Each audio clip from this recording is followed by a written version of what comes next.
Bonjour, bonjour, bonjour tout le monde. Bonjour la famille.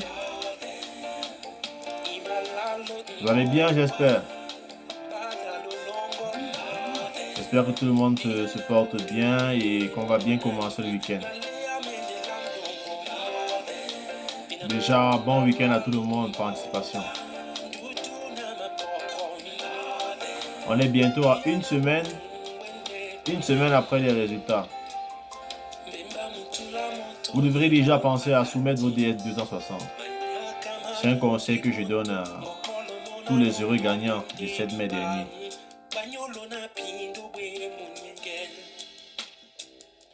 En espérant que vous aurez tous vos visas, bien sûr. Et également un message pour les DV 2022, ceux qui sont toujours dans l'attente de l'interview. Il faut juste constamment regarder vos mails. Vous allez recevoir les deuxièmes lettres la semaine prochaine. La semaine prochaine, après que le bulletin visa soit sorti. Parce que je pense qu'il sortira lundi. Et les deuxièmes lettres vont suivre. Donc, regardez vos mails constamment DV 2022. Aujourd'hui, on va parler plutôt, je vais essayer de vous donner quelques conseils pour mettre toutes les chances de son côté pour avoir le visa. Le DJ, c'est un magicien. Je suis en train de vouloir parler, mais la musique là.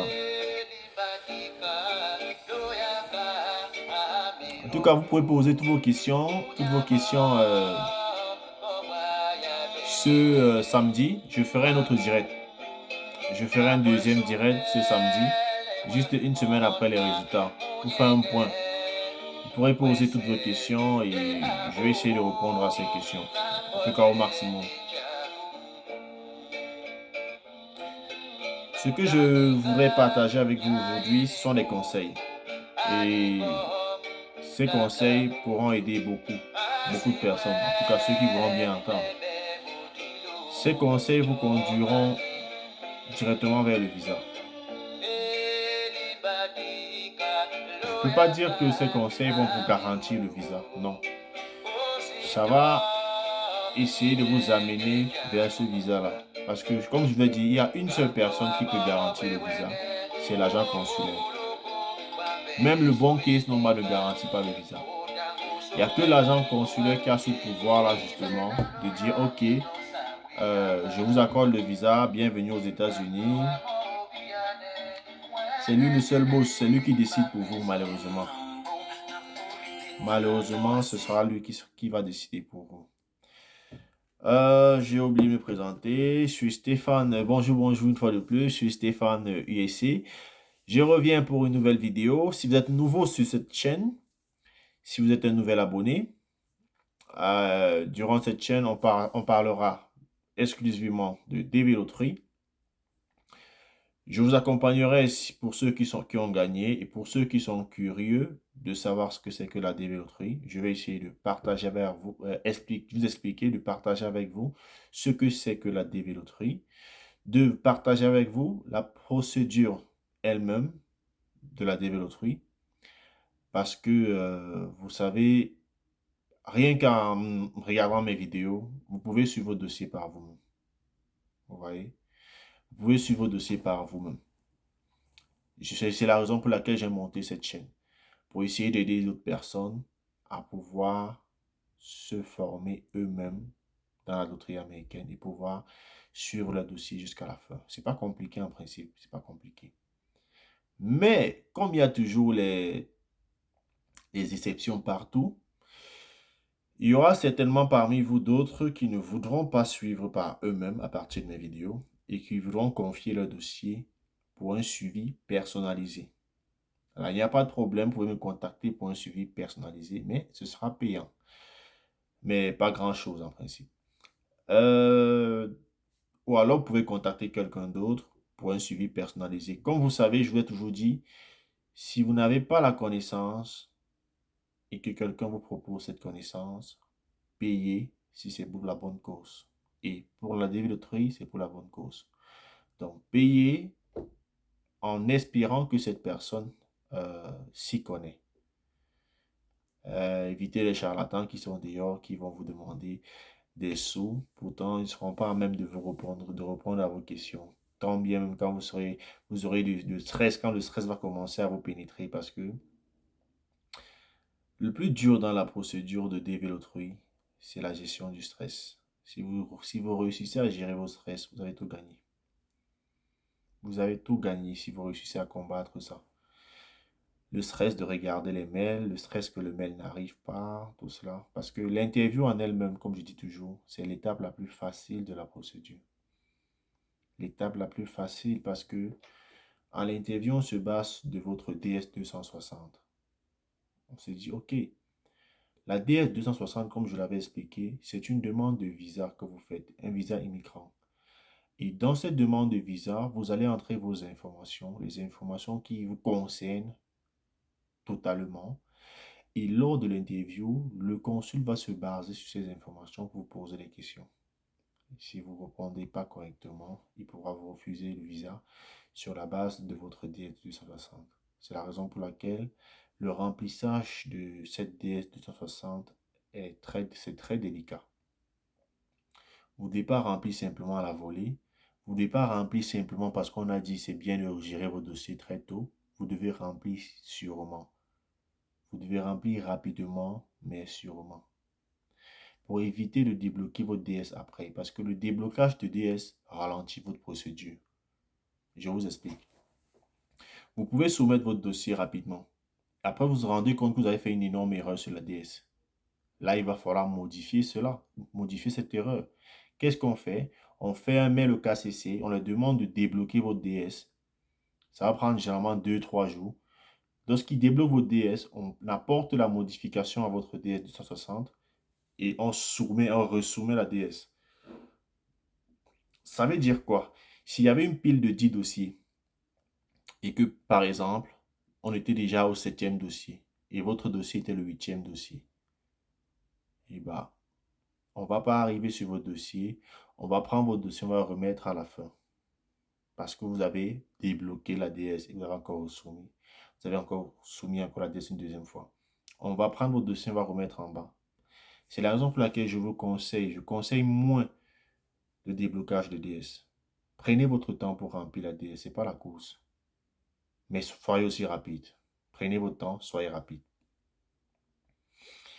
Et écrivez la vérité dans la DS pour que ça ne puisse pas vous porter préjudice après. Parce qu'on ne prend pas les questions au ciel, on prend les questions à partir de votre DS 260. Et lorsque vous allez à l'interview, apprenez à répondre à la question posée. N'argumentez pas.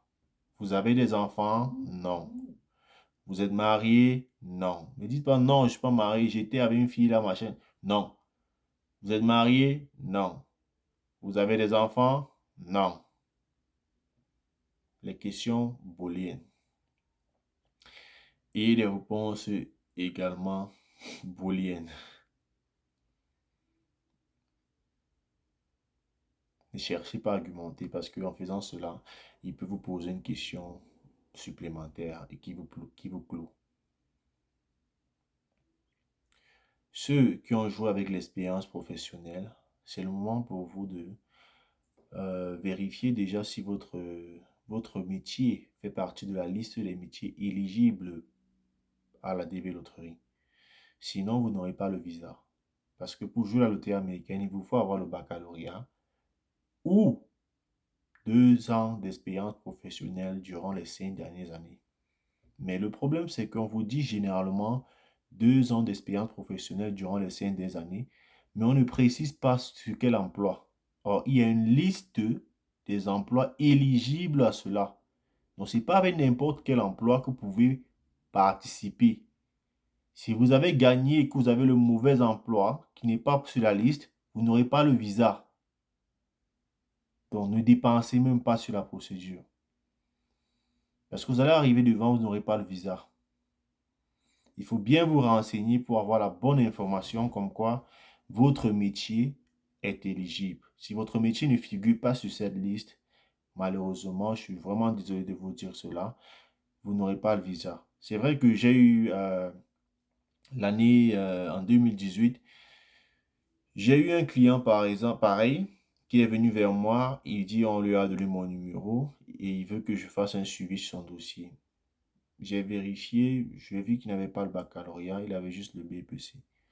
Je lui ai demandé, tu as quelle expérience professionnelle? Il me dit qu'il ne fait rien. Je dis, mais si tu as gagné avec l'expérience professionnelle. Mon ami, il va falloir que tu partes avec cette expérience professionnelle. Il me dit, on lui a dit que même avec le BPC, on peut avoir son visa. Ah, moi j'étais d'abord surpris. Moi je vais comprendre qu'en principe, s'il me contacte, ça veut dire que c'est moi qui est censé lui donner des explications sur la procédure, mais c'est lui qui m'apprend des choses plus tôt. Donc je lui ai fait comprendre que c'est pas possible et que s'il s'engage, il va dépenser son argent pour rien et il n'aura pas de visa à la fin. Bon, et il m'a avancé des paroles désagréables et il m'a dit qu'il va aller voir quelqu'un d'autre. Parce que j'aurais pu gérer son dossier. J'aurais pu prendre son argent, gérer son dossier jusqu'à la fin et après il n'a pas le visa. Moi, je n'aurais rien. J'aurais fait mon travail de gérer son dossier. Parce que quand tu vois quelqu'un qui est têtu dans ce sens, tu peux l'accompagner dans sa têtutesse. Je prends ses sous, je gère son dossier jusqu'à la fin. Mais bon, j'ai dit non, je ne peux pas faire ce genre de truc. Je te donne la bonne information. C'est vrai que ça fait mal parce que tu gagnes à l'OTA américaine. Après, quelqu'un vient te dire que non, tu ne peux pas continuer. Tu vas seulement l'insulter, c'est normal. En même temps, je comprends sa réaction. Donc, faites attention. Informez-vous bien. Si vous ne connaissez pas, demandez un suivi pour votre dossier. Demandez un coaching pour votre dossier. C'est très important. C'est très important. Ne demandez pas le coaching à la dernière minute. Pour ma part, je vous ai dit dans la précédente vidéo, j'ai pris 5 personnes. Je prends 5 personnes cette année pour le coaching. Parce que c'est pas facile. C'est pas facile avec les cours, avec le travail, avec la vie ici. C'est pas évident de prendre le dossier de quelqu'un et de prendre plusieurs personnes, je veux dire. Parce que le dossier d'une personne de l'OTA américaine, c'est pas un truc que tu dois prendre à la légère. C'est la vie d'une personne que tu as dans les mains et tu n'as pas blagué avec. La raison pour laquelle je ne peux pas emmagasiner 20 dossiers ou 25 dossiers juste comme ça et après ne pas pouvoir donner le rendement qu'il faut. Parce que ces gens-là, si tu prends 20 dossiers, ça veut dire 20 personnes que tu dois être disponible pour elles constamment. Ah, je ne peux pas être disponible pour 20 personnes. C'est ça le problème. Ok, au niveau des conseils, je vais m'arrêter là. Si vous avez d'autres questions, vous laissez en commentaire. Je vais me faire un plaisir de vous répondre. Sur ce, ciao, ciao. Bye bye.